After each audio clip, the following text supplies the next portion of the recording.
a gente entender mais sobre as doenças ocupacionais, doenças do trabalho e acidentes de trabalho, eu converso ao longo desta edição com o vice-presidente de Relações Públicas da Associação Brasileira de Higienistas Ocupacionais, Dr. Marcos Domingos, e também com o diretor científico da Associação Nacional de Medicina do Trabalho, Dr. Francisco Cortes Fernandes.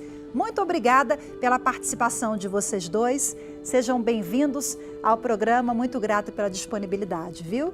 Vou começar com o Dr. Francisco. Dr. Francisco, a gente explicou um pouquinho na reportagem, né? Nós mostramos um exemplo de acidente do trabalho. Mas eu queria que o senhor diferenciasse para a gente o que significa, antes para a gente entender, né, que nós temos esse grande guarda-chuva que envolve empresas e trabalhadores, mas são condições diferentes quando a gente fala de acidente de trabalho, doença do trabalho, doença ocupacional. Qual é a diferença básica? Olá, Rafaela. Eu agradeço sobremaneira a oportunidade de estar participando do programa Viva Melhor com vocês e esclarecer alguns pontos referentes à nossa especialidade, medicina do trabalho. Em relação à pergunta formulada, existe uma diferença fundamental entre acidente de trabalho típico e doença profissional, ou doença do trabalho. Acidente de trabalho refere-se a um evento súbito, ou seja, caiu, bateu, machucou, quebrou. Então, isso aí trata-se de um acidente de trabalho. Já a doença profissional refere-se à exposição a determinado agente de risco que está no local de trabalho e ao qual o trabalhador está exposto durante um período longo, ou seja, isso implica numa condição crônica de exposição a uma doença, a um risco profissional. Dessa forma, são dois eventos que, para fins de benefício da Previdência Social, não existe diferença, mas para fins de estudo teórico e de fundamentação, é uma diferença muito, muito grande, né? Nesse sentido. Em relação à doença profissional, doença do trabalho, antes da gente falar sobre a sua diferença, é necessário explicar que nós precisamos entender a relação entre a doença ou o agravo e sua relação com o trabalho. Como qualificar que a doença foi causada pelo trabalho, ou seja, a relação de causa e efeito. Assim, precisamos entender como é que a saúde pode sofrer o dano por exposição a agentes que estão presentes no local de trabalho. Dessa forma, cabe ao médico identificar que existe tal risco. Geralmente, o engenheiro de segurança, o higienista, identifica esses riscos para o médico e quantifica esses riscos, né? E nos diz que o determinado trabalhador está exposto durante a jornada de trabalho a esse risco. Nos diz a dose, o tempo de exposição, se existem equipamentos de proteção individual que possam elidir o risco, né?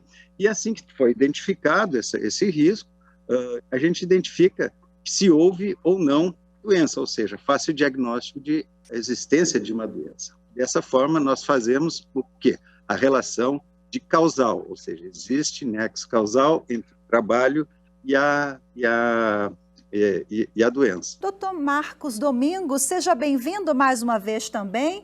Eu queria que o senhor falasse para a gente sobre essa relação de causa e efeito, né? É difícil na prática identificar, é claro que depende da área, da atividade, né? Cada caso é um caso, mas esse é um desafio para vocês, essa relação, identificar que aquilo provocou, foi mesmo provocado por uma postura inadequada no trabalho, ou foi um acidente provocado pela condição ali, o ambiente onde o trabalhador estava? Muito obrigado também pela oportunidade que nós temos de compartilhar com você aqui um pouco da nossa experiência, Rafaela.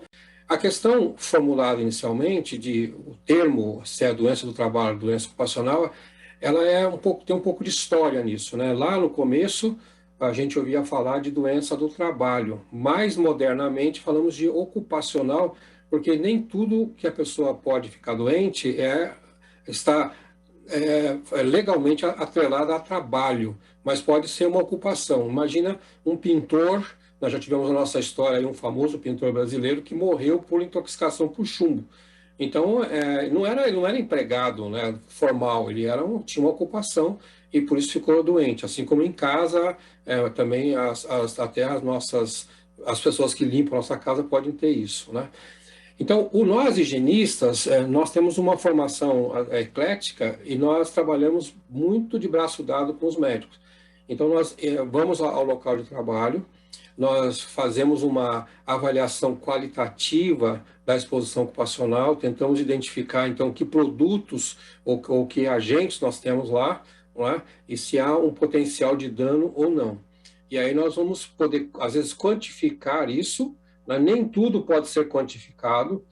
Na prática, nós não conseguimos, acho que, quantificar nem 1000 agentes, né? Porque nós não temos metodologia nisso. Então, algumas das doenças que podem aparecer, é difícil haver um nexo entre a doença e a exposição ocupacional, porque faltam metodologias adequadas, faltam limites de exposição adequados. Então, o nosso universo é muito pequeno em relação, por exemplo, aos químicos. Os agentes químicos, eles são milhões e milhões e milhões no mercado de trabalho. E nós não conseguimos, creio que, nem quantificar 0,0 alguma coisa por cento disso. Então, de fato, assim, eu diria que nós estamos muito limitados, às vezes, em poder apontar se há um nexo causal em função da falta de estudos científicos disso, né? Até porque uma doença ocupacional, ela leva muito tempo para ser identificada. Não aparece do dia para a noite. Então, às vezes, 10 anos, 15 anos. Às vezes, o trabalhador está aposentado e aí aparece um câncer nele. E aí a gente vai dizer, mas de onde veio o câncer? Veio do trabalho. Só que ele já está fora do mercado de trabalho e isso nem entra mais na estatística, né? Mas, então, o nosso papel é fazer o melhor trabalho possível para que a gente identifique o agente, seja ele químico, físico ou biológico, são os 3 grandes campos da nossa atuação, né? Ver se tem metodologia para isso, se tem estudo científico que apontem que uma determinada pessoa pode ficar doente numa condição de exposição, e aí trabalhar junto com o médico para que o médico vai entrar na parte curativa. Nós trabalhamos na parte prevencionista, nós higienistas, né? Então, nós tentamos mexer no processo industrial para que o agente tenha o seu potencial reduzido. Então, acho que, em linhas gerais, eu acho que essa é a atuação nossa com relação às doenças.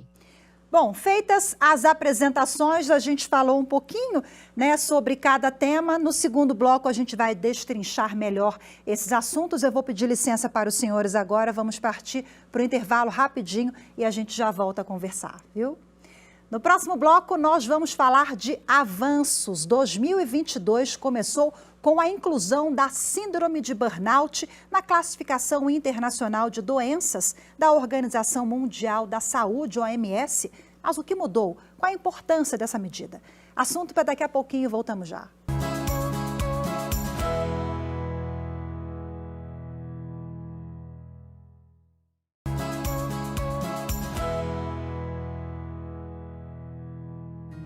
Viver Melhor está de volta e hoje é sobre doença ocupacional e acidentes de trabalho.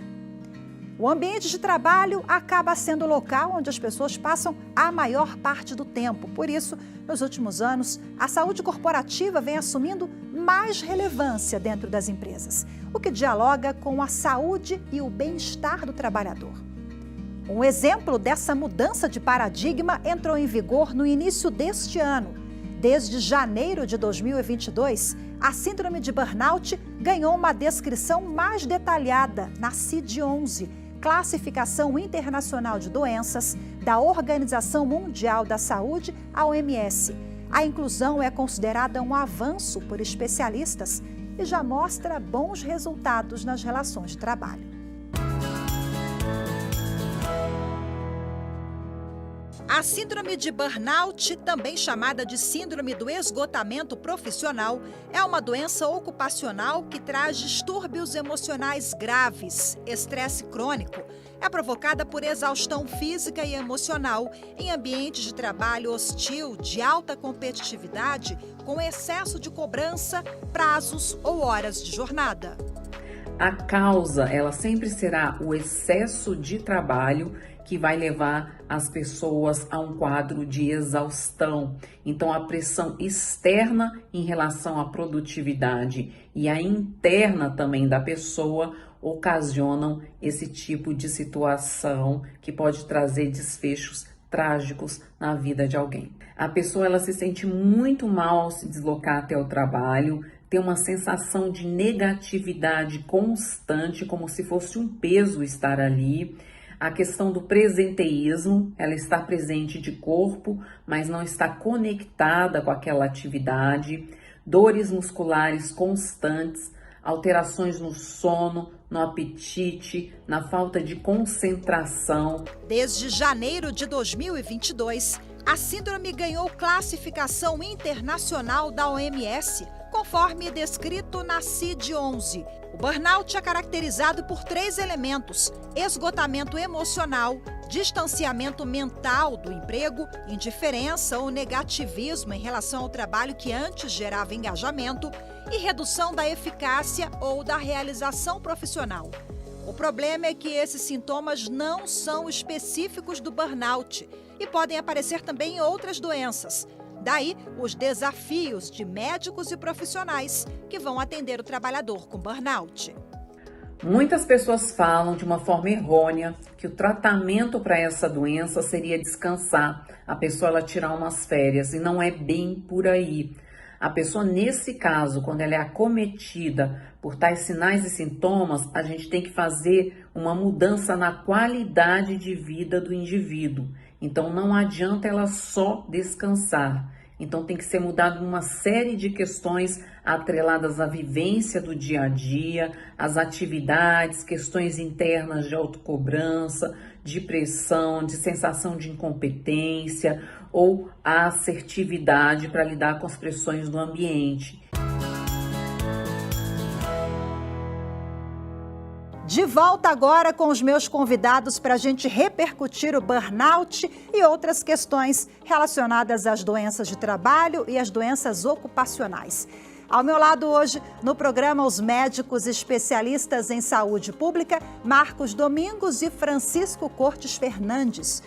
Bom, vou pegar o gancho agora do burnout. Francisco, vamos lá, nós tivemos a inclusão, agora burnout ganhou um CID, né? 2022 nós começamos com essa novidade, já temos impactos no dia a dia do trabalhador. O que mudou com essa inclusão, com esse númerozinho, com essa categoria agora? Muda muita coisa na prática?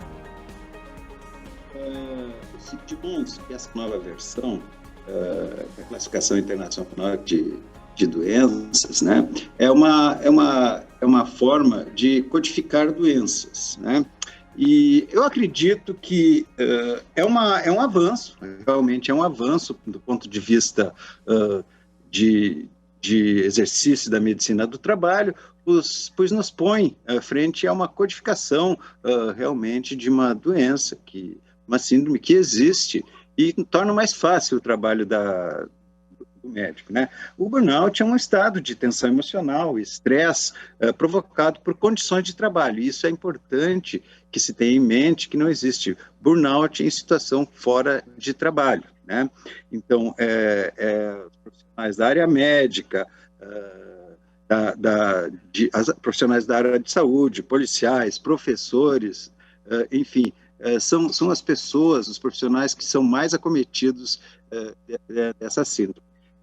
É uma síndrome que possui sintomas bem claros, são passíveis de fazer o diagnóstico pelo médico, né, como ausência do trabalho, agressividade, isolamento social, mudanças de humor, irritabilidade, ansiedade, pessimismo, depressão, diminuição da autoestima, falta de motivação, que tornam o trabalho da pessoa muito difícil, muito penoso para a pessoa. Estima-se que cerca de 30 milhões de brasileiros sofrem esse problema. Eu não sei se ao menos é um número que aparece na imprensa, né? Eu não sei se isso realmente procede, né?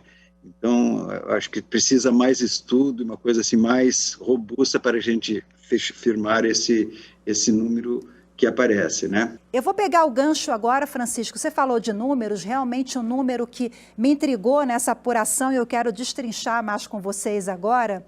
É porque em todo o mundo, quase 2 milhões de trabalhadores morrem por causas relacionadas ao trabalho. Esses números são da OMS, a Organização Mundial da Saúde, e da Organização Internacional do Trabalho. É um número altíssimo, né? A gente se pergunta, é isso mesmo? Tem alguma coisa errada? Né? Em virtude da subnotificação, o dado pode ser maior ou engloba um montante, subcategorias e por isso fica muito alto? Não, a estatística é de fundamental importância para qualquer trabalho, para qualquer planejamento. Não dá como para você fazer um planejamento sem ter dados estatísticos nem política pública. Se, de repente, nós não sabemos quantas pessoas adoecem, então alguém vai dizer, se esse país é maravilhoso, por que que eu vou ter que investir dinheiro na prevenção? O dado que você citou é um dado, diria assim, antigo já. Ele é de 2008, que a OIT, numa das suas convenções, apresentou esse dado de 1,8 milhões de trabalhadores mortos. Então, já tem mais de 10 anos que a OIT não atualiza esse número. Outra informação interessante é que a OIT recebe dados de países membros. Então, alguns países, por exemplo, não informam corretamente. Eu não creio que Índia e China, principalmente a China, ela seja absolutamente transparente nos seus números. O que nós temos visto é que as coisas são bem subnotificadas por lá.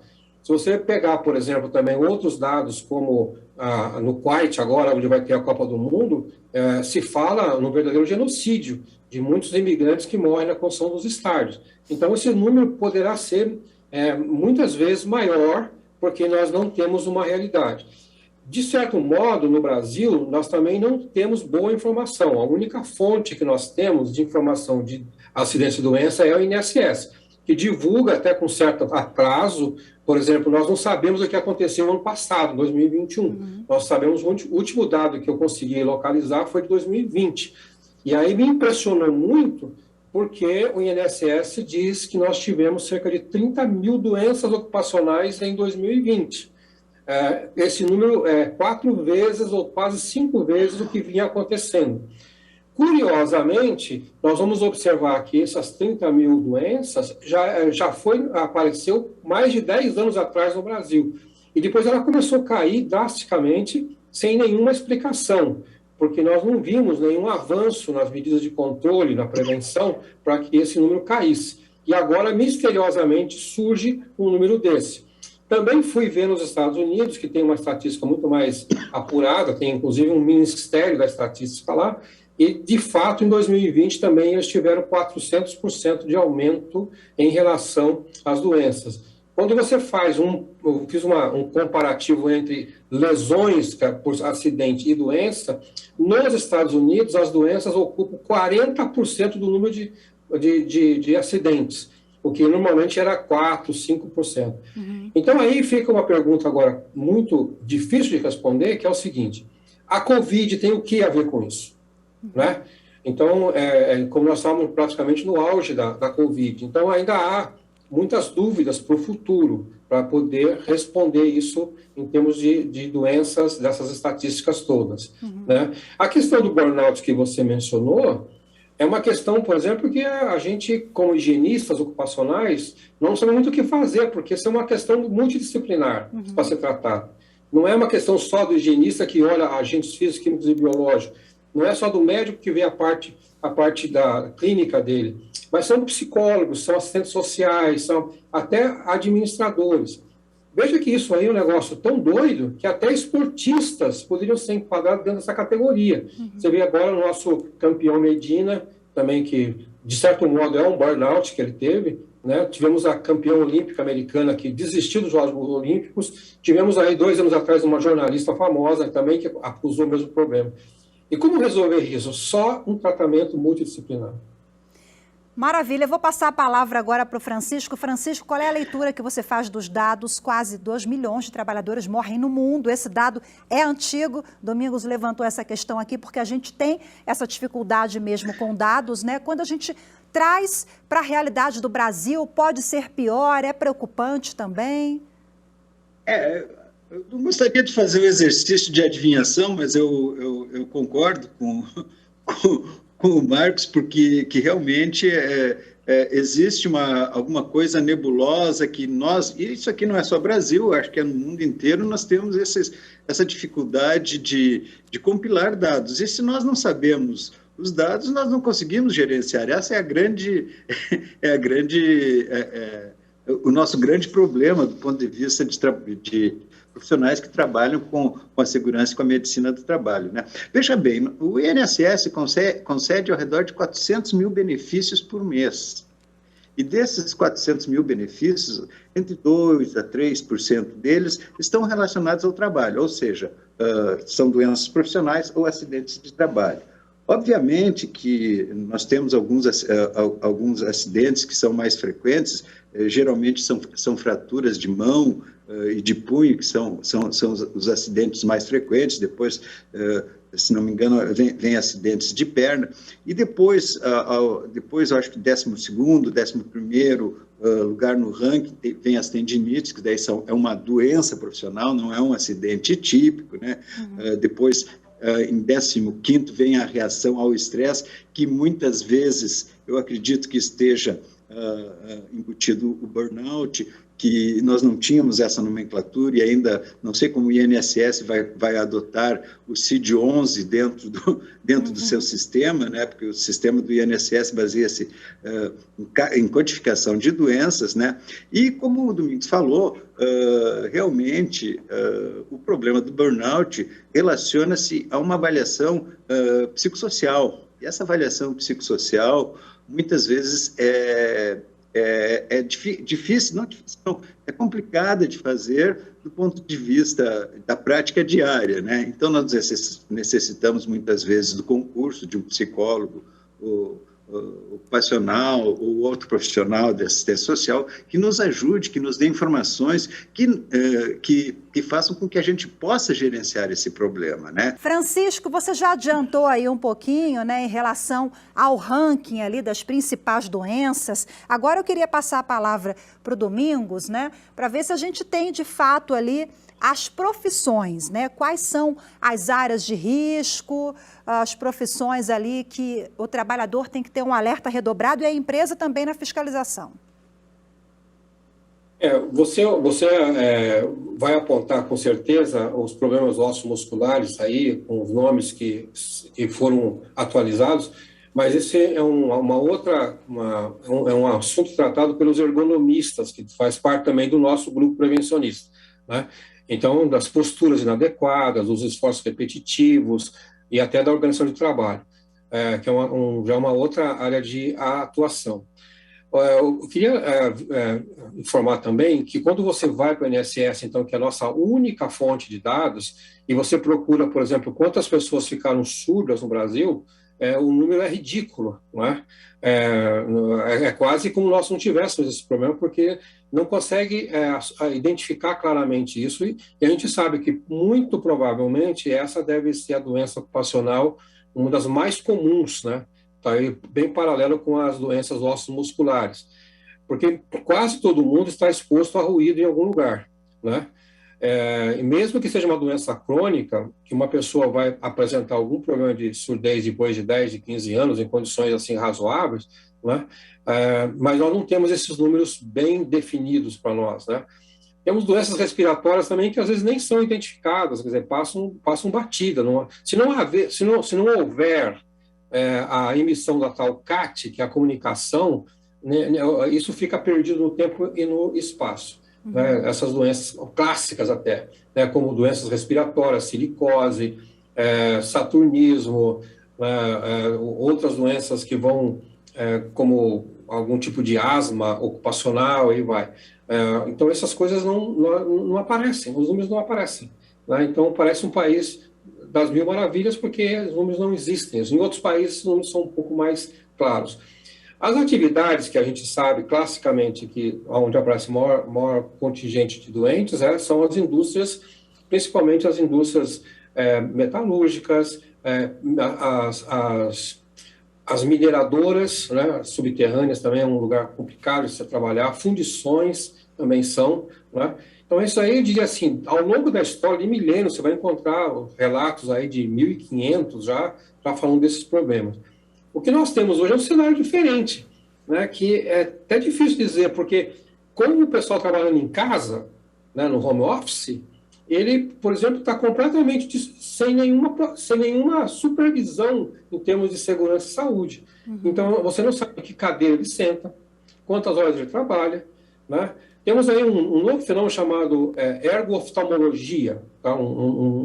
Diria assim, uma especialidade nova que apareceu em função de quantas horas você fica olhando um vídeo, né? Uma tela iluminada, que aí seus olhos começam a lacrimejar e você começa a ter uma série de problemas aí de visão e de estresse também. Então, são muitas coisas novas que a gente vai levar ainda mais uns 10 ou 15 anos para começar a entender esse mercado. Provavelmente, o sujeito que trabalha em casa, que aí ele vira uma PJ, né, um MEI da vida, esse número vai ser mais difícil de ser contabilizado. Então, eu diria assim, eu não quero ser pessimista, né, com relação ao futuro, mas eu acho que nós caminhamos para ter uma multidão de gente doente e nós não temos como controlar isso em função da nova organização de trabalho que está sendo imposta no mundo todo. Quer dizer, Francisco, há vontade, né, das empresas. Eu observo assim que as empresas estão se empenhando para conseguir equilibrar essa conta, né? Garantir o bem-estar social, ali, a saúde, até para garantir a saúde financeira da empresa. Mas, na prática, você tem essa visão pessimista também no mundo real, que nós teremos um futuro aí que vai dar muito trabalho para a medicina do trabalho? Eu já sou mais otimista que o Marcos, né? Eu prefiro ser um pouco mais otimista. Eu acredito bastante em saúde pública, né? Então, a minha formação inicial foi saúde pública e existem medidas de sucesso em saúde pública que são óbvias para nós, assim, são óbvias demais, né? Por exemplo, água potável, esgotamento sanitário, vigilância sanitária de alimentos, né? Saúde materno-infantil, comida, leite, refeições, né, para as pessoas, a regulação habitacional, a proteção de trabalhadores, né, em relação à idade de trabalhadores, jornadas, e algumas medidas de prevenção que são bem conhecidas da medicina, né?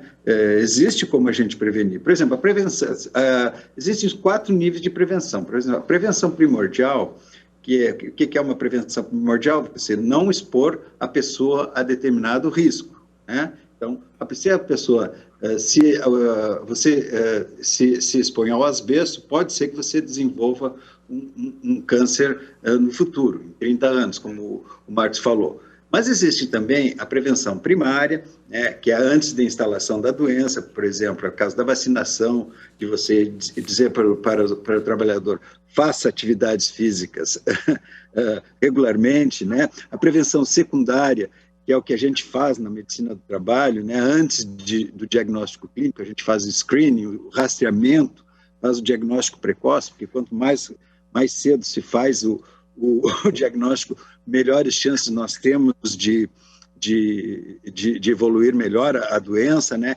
E a prevenção terciária, que é o pior cenário, né? Que antes da instalação das complicações ou da incapacidade, a gente pega e toma medidas médicas ou de reabilitação que possam ajudar o trabalhador a restabelecer, não totalmente ou talvez parcialmente, a sua capacidade laborativa. Bom, eu vou pedir licença mais uma vez para os senhores, vamos para mais um intervalo rapidinho, daqui a pouco a gente volta a falar mais sobre prevenção. O Viver Melhor faz o intervalo rápido e volta já já.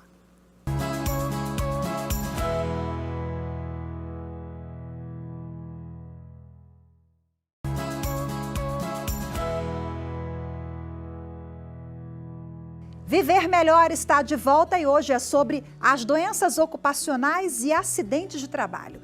Geralmente o que move uma empresa a pensar em saúde corporativa tem a ver com questões jurídicas envolvendo a legislação trabalhista ou questões operacionais identificadas pelo RH. As especialistas avaliam que, felizmente, essa realidade está em transformação. As empresas já estão focando muito mais na prevenção e promoção de saúde como parte da estratégia de negócio. para garantir a saúde do trabalhador e a saúde financeira da empresa. O Observatório Digital de Segurança e Saúde no Trabalho, elaborado pelo Ministério Público do Trabalho e a Organização Internacional do Trabalho, OIT, estima que de 2012 a 2020, o Brasil teve um gasto previdenciário que ultrapassa os 100 bilhões de reais, somente com despesas acidentárias. O total de auxílios-doença por depressão, ansiedade, estresse e outros transtornos mentais e comportamentais, acidentários e não acidentários, passaram de 224 mil em 2019 para 289 mil afastamentos em 2020, um aumento de 30% no ano em que começou a pandemia da Covid-19. Para tentar conter o rombo no orçamento das empresas e garantir um ambiente laboral mais saudável, corporações têm focado muito mais na prevenção e na promoção de saúde dos trabalhadores. De volta agora com os meus convidados de hoje, os especialistas em saúde pública, Dr. Marcos Domingos e Francisco Cortes Fernandes. Bom, último bloco do programa, eu queria que a gente falasse um pouquinho agora para a gente, já caminhando para o fim, doutor Francisco, as novas relações de trabalho, né? A gente tem até, entre aspas, a uberização. Hoje tem tanto MEI, pessoa jurídica, autônomo. E como é que a medicina do trabalho está lidando com essa nova realidade, essa nova organização? Eu gostaria, antes de falar desse fato, algumas questões referentes à carga global de doença. Nós temos um envelhecimento da população patente. Prevê-se que em 2060, 40% da população será idosa.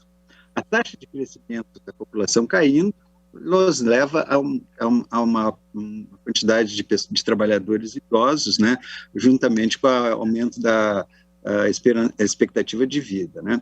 E isso aí nos leva a um aumento da mortalidade por doenças crônicas não transmissíveis, ou seja, aquelas doenças derivadas da hipertensão, do diabetes, da arteriosclerose, né, que se relacionam com uma mortalidade maior. Antigamente, nós tínhamos a mortalidade mais relacionada a doenças infecciosas e parasitárias. Atualmente, o nosso perfil é relacionado às doenças crônicas não transmissíveis. E esse é o core business da medicina do trabalho atualmente. Lembrando que nós atendemos 40% dos trabalhadores, 40 milhões de trabalhadores no Brasil atualmente, que é a população economicamente ativa, né? Lembrando, a obesidade, ela está em ascensão, estima-se que aproximadamente 50% das pessoas são obesas, 3% de prevalência de diabetes na população em geral. E isso, obviamente, torna o perfil do trabalhador diferente e o cuidado que o médico do trabalho tem que ter com o trabalhador diferente. Isso aí, aliado com um processo de trabalho diferente, né, nos leva a alguns riscos ou aspectos ergonômicos, né, como bem citou o professor Marcos Domingos, né, de avaliação diferenciada e doenças que antigamente não eram mais frequentes, hoje não são mais frequentes, e outras surgem, como exemplo está o burnout, né? Então, nesse aspecto que eu levo em conta, que devemos levar em conta, que a população de trabalhadores ela modificou o perfil, né? Modificou-se os riscos, que antigamente eram diferenciados, né? Que eram diferentes dos de hoje. Então, nós temos que ter uma atuação diferenciada hoje. Nesse aspecto que eu acho que é importante que a gente leve em conta esses aspectos. Suas considerações a respeito dessas novas relações trabalhistas, doutor Marcos Domingos, professor, com a palavra, por favor. Um aspecto que a gente não abordou aqui, extremamente importante, que é a nossa legislação prevencionista. Né? O Brasil, em 1975, 74, 75, foi chamado de campeão mundial de acidentes de trabalho. Nós tivemos, naquela época, mais de 1 milhão de acidentes num número de trabalhadores pequeno em relação ao que temos hoje. Isso foi mais ou menos 18% da força de trabalho. Cada 5 trabalhadores, um teve acidente em 75. Esse processo, essa tragédia, desencadeou, então, uma reformulação da nossa legislação que aconteceu em 78. Né? E aí nós tivemos aí o que nós chamamos de NRs hoje, tá? Surpreende que depois de 44 anos, 44 anos, a nossa legislação ainda é praticamente a mesma. Houve alguns acréscimos, mas no que se refere à doença ocupacional, a legislação é absolutamente obsoleta, não é? Nós estamos num processo agora de discussão de mudança das NRs, muito lento mesmo.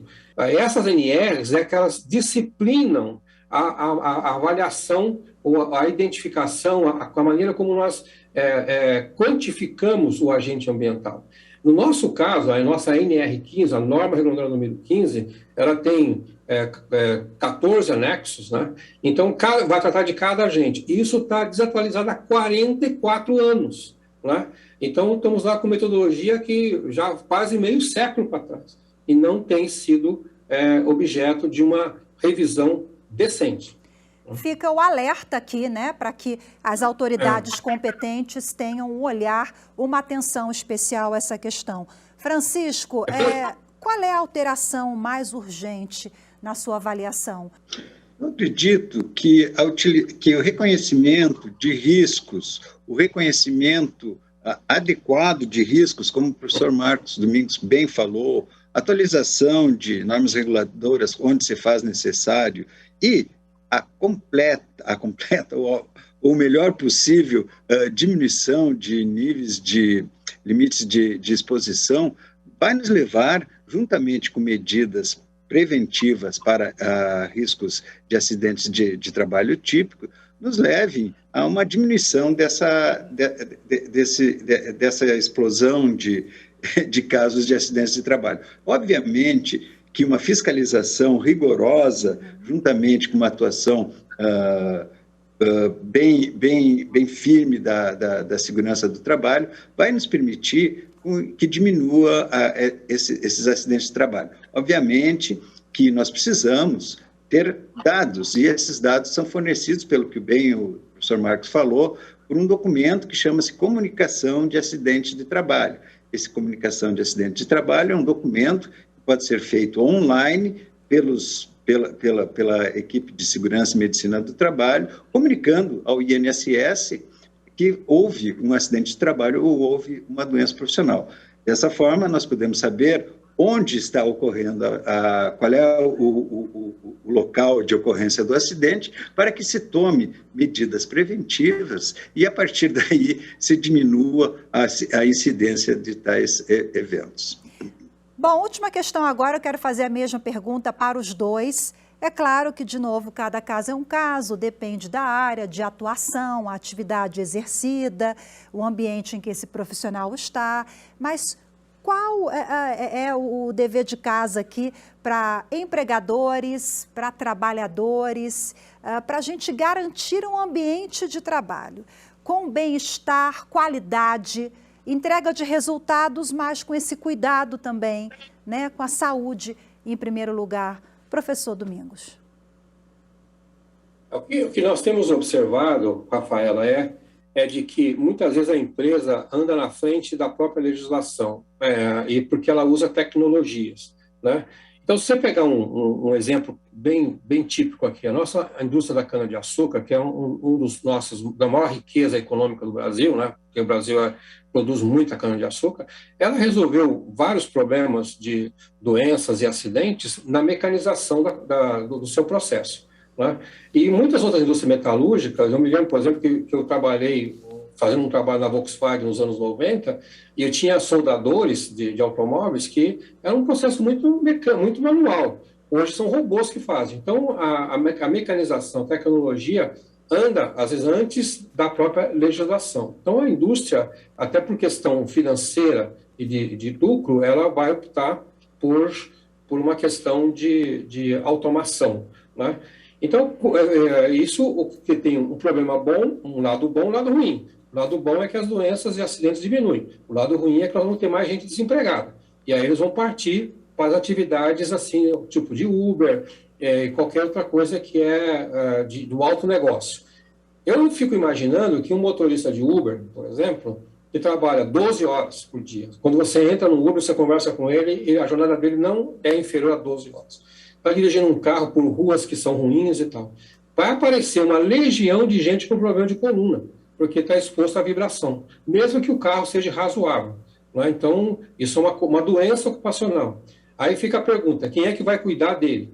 Se ele não tiver uma carteira assinada, se ele não recolher o INSS e tal, vai ser uma pessoa, no final, que vai depender de recursos públicos, de algum benefício que vai ter que ser criado, porque não tem amparo. Esse é um problema realmente muito complexo, né? Envolve realmente, posto de trabalho, envolve políticas públicas, e a gente está nesse momento tão sensível, né? O país aí enfrentando crise econômica, inflação alta, mas fica aí o alerta. Muito obrigada pela sua reflexão. Para a gente fechar, Francisco, suas considerações finais sobre esse tema complexo, que eu volto a repetir, que vai dar muito trabalho para vocês aí, mais para frente, em virtude da realidade mesmo do país. Eu acho que a questão de segurança no trabalho, medicina do trabalho, é uma questão cultural. Se existem empresas, como falou o Marcos, que realmente são top de linha em relação à segurança e medicina do trabalho. Existem outras que realmente não veem a medicina do trabalho não como um investimento, mas sim como um custo, né? Então, depende da cultura organizacional.